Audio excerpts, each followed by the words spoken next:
শুরু হলো সব খবর উইথ জেডএসআরএম। কম সময়ে সব খবর একসাথে। আগামী 1 ঘন্টায় দেশ বিদেশ, খেলা, বাণিজ্য, বিনোদন সহ সব ধরনের খবরই আপনাদের জানাবো আমি সৌমিত্র শুভ্র। খবরটা খুব বড় করে বলবো না, কিন্তু যতখানি বলবো তাতে করে আপনি জেনে যেতে পারবেন আজ কোথায় কি হলো। নিয়মিত এই আয়োজনে স্বাগত জানাচ্ছি আপনাদের সবাইকে।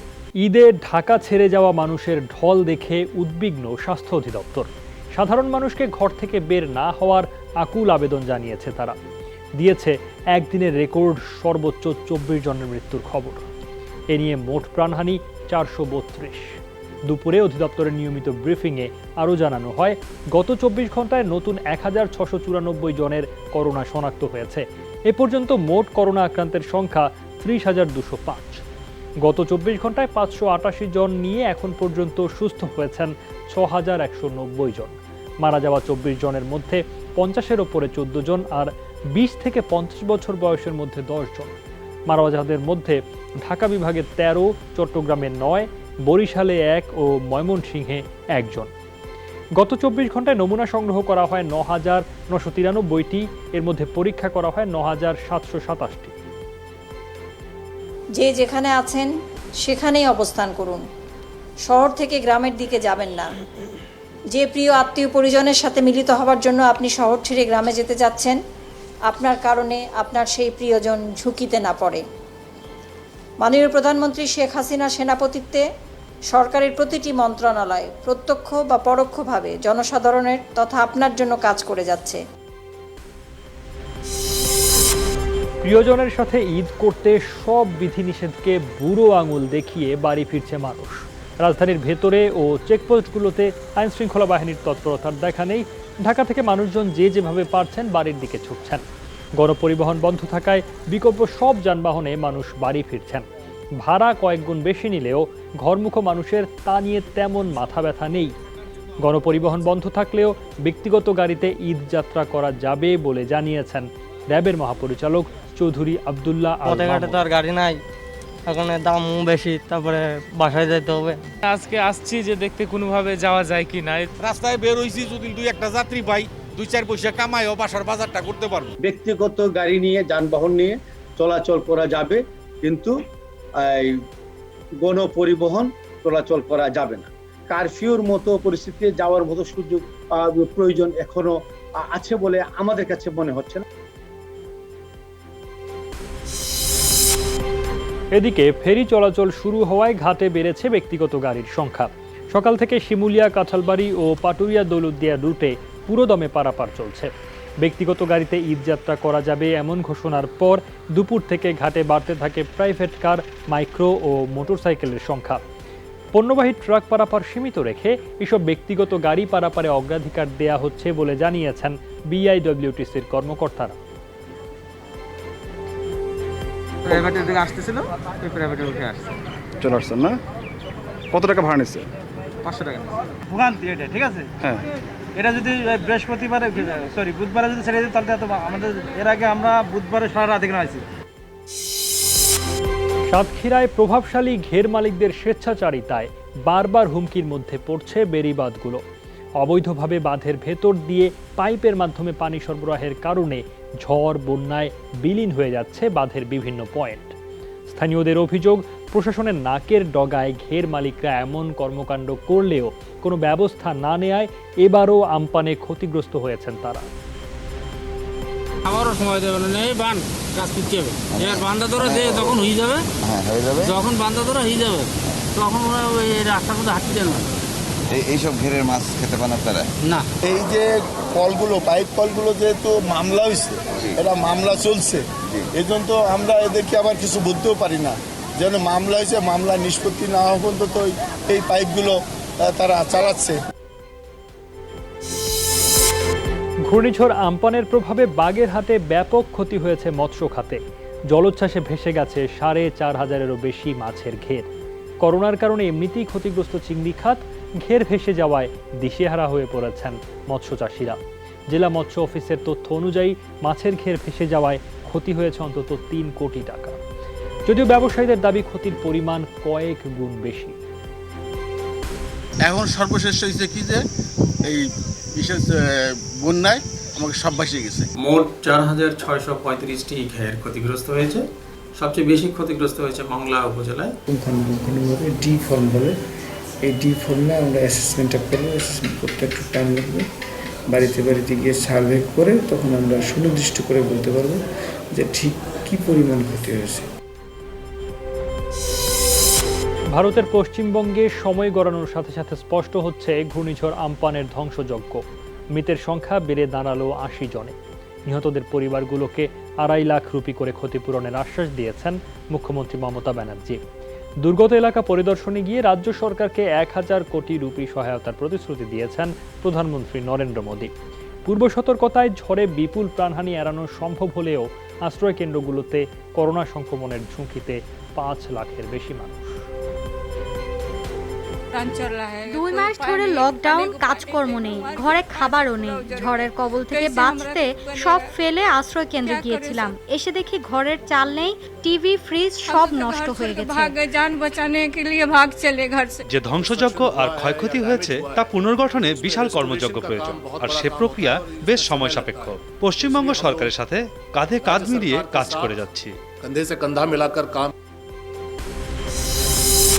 ঘূর্ণিঝড় আম্পানে ক্ষয়ক্ষতির ব্যাপারে খোঁজ নিতে ভারতের পশ্চিমবঙ্গের মুখ্যমন্ত্রী মমতা ব্যানার্জিকে টেলিফোন করেছেন প্রধানমন্ত্রী শেখ হাসিনা। এ সময় তিনি আম্পানের ক্ষয়ক্ষতির ব্যাপারে খোঁজ খবর নেন। সকালে প্রধানমন্ত্রী শেখ হাসিনা পশ্চিমবঙ্গের মুখ্যমন্ত্রী মমতা ব্যানার্জিকে ফোন দেন। তিনি বুধবারের ঝড়ে ক্ষয়ক্ষতির বিষয়ে খোঁজ নেন। এ সময় মমতা ব্যানার্জি ঝড়ের তাণ্ডবে পশ্চিমবঙ্গে অন্তত 80 জনের মৃত্যু হয়েছে বলে জানান। ঘরবাড়ি বিধ্বস্ত ও ফসলেরও ব্যাপক ক্ষতি হয়েছে বলে প্রধানমন্ত্রীকে অবহিত করেন মমতা ব্যানার্জি। তিনি ঝড়ে ক্ষয়ক্ষতির খবর নিতে প্রধানমন্ত্রী শেখ হাসিনা ফোন করায় কৃতজ্ঞতা প্রকাশ করেন। দুর্যোগ মোকাবেলায় অতীতের মতো এবারও দক্ষতার সাথে সাফল্যের পরিচয় দিয়ে যাচ্ছেন প্রধানমন্ত্রী শেখ হাসিনা, এমন মন্তব্য করেছেন আওয়ামী লীগ সাধারণ সম্পাদক ওবায়দুল কাদের। ঢাকা বিশ্ববিদ্যালয়ে মধুর ক্যান্টিনে স্বেচ্ছাসেবক লীগ ও ছাত্রলীগের উদ্যোগে অসহায় গরিব মানুষের মাঝে ঈদ উপহার সামগ্রী বিতরণের আগে ভিডিও কনফারেন্সে তিনি একথা বলেন। করোনা সংকটে বাংলাদেশ আওয়ামী লীগ এবং সহযোগী সংগঠনের নেতাকর্মীরা ত্রাণ তৎপরতায় বিরল দৃষ্টান্ত স্থাপন করেছে বলেও জানান তিনি। আমি উপযুক্ত এলাকা জনগণকে বলবো, দুর্যোগ দুর্বিপাকে পরীক্ষিত ও সাহসী শেখ হাসিনা এবং তার সরকার আওয়ামী লীগ আপনাদের পাশে। সিয়াম সাধনার মাস রমজানের শেষ শুক্রবার, জুমাতুল বিদা নামেই যার পরিচিতি। করোনা ভাইরাসের প্রাদুর্ভাবের কারণে এক ভিন্ন প্রেক্ষাপটে তাৎপর্যপূর্ণ এই নামাজ আদায় করলেন মুসল্লিরা। হাত পরিষ্কার সহ স্বাস্থ্যবিধি মেনে আল্লাহর ঘরে প্রবেশ করেন তারা। নামাজ শেষে মোনাজাতে সবাই চেয়েছেন এই দুর্যোগ থেকে পরিত্রাণ।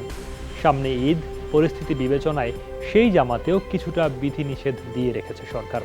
মুসল্লিদের আশা এই কালো মেঘ কেটে যাবে, স্বাভাবিক অবস্থায় ফিরবে পৃথিবী। এটা নিয়ে হয়তো সবার কাছে প্রার্থনা থাকবে আর কি, যে আল্লাহ আমাদের মাফ করেন সবাইকে। বাংলার মানুষরা সারা বিশ্বের মানুষে করোনা থেকে মুক্তি করো, আল্লাহ যেন সবাইকে ভালো রাখে, সুস্থ রাখে, শান্তি রাখে।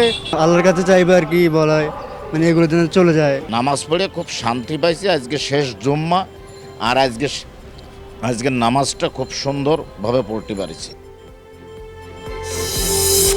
সাপ্তাহিক ছুটির দিন হওয়া সত্ত্বেও আজ শুক্রবার পোশাক শিল্পাঞ্চল ও বাণিজ্যিক এলাকায় ব্যাংকিং সেবা দেয়া হয়।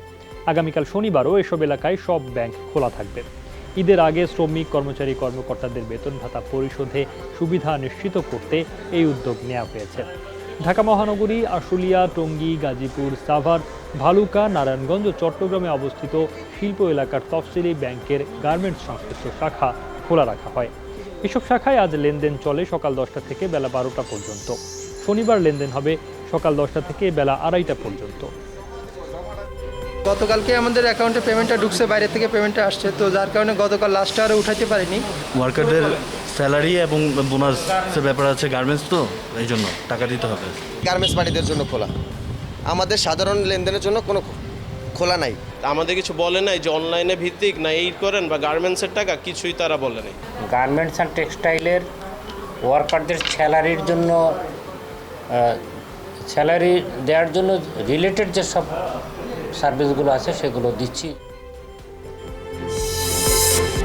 রাজধানীর নিত্যপণ্যের বাজারে এখন ঈদের উত্তাপ। গেল বছরের তুলনায় ক্রেতা কম থাকলেও দাম বৃদ্ধির তালিকায় আছে প্রায় সব ধরনের পণ্য। সরবরাহের ঘাটতি না থাকলেও আদা, রসুন, পেঁয়াজের দরে ঊর্ধ্বমুখী প্রবণতা। সেমাই, চিনি, মাংস কিনতেও প্রয়োজন হচ্ছে বাড়তি টাকার। শসা, টমেটো, গাজর জাতীয় পণ্যের চাহিদার পাশাপাশি বেড়েছে দামও। জিরা, লবঙ্গ, দারুচিনি, পেস্তা বাদাম, কিশমিশের এই ধরনের পণ্যের দাম গত 7 দিনে কেজিতে বেড়েছে 100 থেকে 300 টাকা। আদা কেজিতে 30 টাকা করে বেশি, পেঁয়াজ কেজিতে 5-7 টাকা 10 টাকা বেশি। পাইকারি দামে যদি আমরা নিতে পারতাম তাহলে আমাদের জন্য অনেক সুবিধা হতো। পেঁয়াজের কেজি 45 টাকা বেচতাম, আজকের থেকে 55 টাকা বেচা লাগবে। ব্রয়লার 180 টাকা বেশি, 80-75, আর লাল বেশি 230। বেতন ভাতা পরিশোধ করেনি 400-র বেশি পোশাক কারখানা, এমন দাবি শ্রমিক নেতাদের। বলছেন এই কারণেই রাস্তায় বিক্ষোভ করতে হচ্ছে হাজারো কর্মীকে। যদিও পোশাক মালিকদের দাবি বেতন বকেয়া আছে মাত্র 128টি কারখানায়, যা ঈদের আগেই পরিশোধ করা হবে। পোশাক মালিকদের আরেক সংগঠন বিকেএমইএ বলছে এখনও 172টি কারখানার শ্রমিকরা এপ্রিল মাসের বেতন ও বোনাস পাননি। 400-রও অধিক ফ্যাক্টরিতে এখন পর্যন্ত তাদের মজুরি, বোনাস কোনো কিছুই দেওয়া হয় নাই। 65% মজুরি, তার বাড়ি ভাড়া দেওয়ার পর কিন্তু যথেষ্ট টাকা পয়সাও থাকে না। তারা রাস্তায় নামতে বাধ্য হলেন কেন? তারা শুনেছেন মালিকরা প্রণোদনা পেয়েছেন এবং তারা দেখছেন তারা প্রতারিত হয়েছেন। আমরা চেষ্টা করছি এদেরকেও আজকের ভিতরে সম্পূর্ণ কিছু ক্লিয়ার করে দেওয়ার জন্য। আশা করি এটা হয়তো পারবো। যুক্তরাজ্যে করোনা ভাইরাস প্রতিরোধে আগামী 1 সপ্তাহ থেকে 1 কোটি অ্যান্টিবডি পরীক্ষা শুরু হবে। দেশটির স্বাস্থ্য মন্ত্রণালয় আরও জানিয়েছে, ম্যালেরিয়ার ওষুধ নিয়েও গবেষণা শুরু করেছে ব্রাইটন ও অক্সফোর্ড বিশ্ববিদ্যালয়। ইউরোপ, আফ্রিকা, এশিয়া ও দক্ষিণ আমেরিকার 40,000-এর বেশি স্বাস্থ্যকর্মীর শরীরে প্রয়োগ করা হবে ওই ওষুধ। এদিকে কঠোর শর্তের ভিত্তিতে কোভিড-19 মোকাবেলায় $1100 কোটি সহায়তা প্রকল্প চালু করতে যাচ্ছে ব্রাজিল। রোশে এবং অ্যাবট কোম্পানি থেকে সামনের মাসগুলোয় আমরা 1 কোটিরও বেশি অ্যান্টিবডি টেস্টার কেনার চুক্তিতে সই করেছি। আগামী সপ্তাহ থেকে শুরু হবে পরীক্ষা। প্রথম ধাপেই স্বাস্থ্যকর্মী, রোগী এবং সংস্পর্শে আসা ব্যক্তিদের নমুনা সংগ্রহ করা হবে।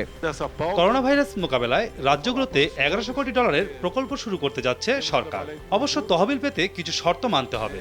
স্থায়ী চাকরিজীবীরাও কাজ হারাতে পারেন। বিশ্বজুড়ে করোনা ভাইরাসে 3,35,000-এর বেশি প্রাণহানি। 24 ঘন্টায় মারা গেছে আরও 4,934 জন। নতুন করে 1,07,000-এর মতো মানুষের শরীরে মিলেছে কোভিড-19। এখন পর্যন্ত একদিনে সর্বোচ্চ সংক্রমণের রেকর্ড এটি। সব মিলিয়ে আক্রান্তের সংখ্যা 52 লাখ ছাড়ালো। একদিনে যুক্তরাষ্ট্রে প্রাণ গেছে 1400-র বেশি, শনাক্ত 28,000-এর মতো। এদিকে করোনার বর্তমান হটস্পট ব্রাজিলে 20,000 ছাড়ালো প্রাণহানি। ইউরোপের দেশগুলো লক্ষণীয়ভাবে নেমে এসেছে মৃত্যু আর আক্রান্তের সংখ্যা। করোনা পরিস্থিতিতে প্রায় 1500 পরিবারকে খাদ্য সহায়তা দিয়েছে কেরানীগঞ্জ গ্র্যাজুয়েট সোসাইটি। কেরানীগঞ্জের 12টি ইউনিয়নে এই খাদ্য সহায়তা দেওয়া হয়। তাদের এই কার্যক্রমে মূলত অসচ্ছল শিক্ষকদের প্রাধান্য দেওয়া হয়েছে। কেরানীগঞ্জ গ্র্যাজুয়েট সোসাইটির গভর্নিং কাউন্সিলের সভাপতি মামুন সহ অন্যান্য সদস্যরা এতে অংশ নেন। এছাড়া রমজান মাস উপলক্ষে অসহায়দের মাঝে ইফতার বিতরণ করেছে সংগঠনটি। করোনা পরিস্থিতি উন্নতি না হওয়া পর্যন্ত এই কার্যক্রম অব্যাহত থাকবে বলে জানায় সংগঠনটি।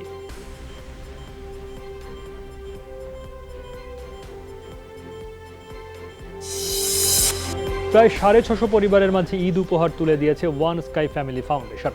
দুপুরে রাজধানীর বেরাইদে গরিবদের মাঝে ত্রাণ বিতরণ করা হয়। নিয়মিতভাবে এই কাজ করে আসছে সংস্থাটি। প্রতিষ্ঠানটির পক্ষ থেকে বলা হয়েছে, ঈদের আগে দরিদ্র পরিবারের শিশুদের মাঝে নতুন পোশাক বিতরণ করা হবে।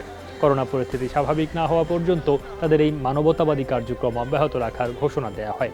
ত্রাণ পেয়ে খুশি মানুষেরা। তারা বলছে, ওয়ান স্কাই সংগঠন করোনাকালীন দুর্যোগে খাবার, সুরক্ষা সামগ্রী নিয়ে নিয়মিতভাবেই তাদের পাশে।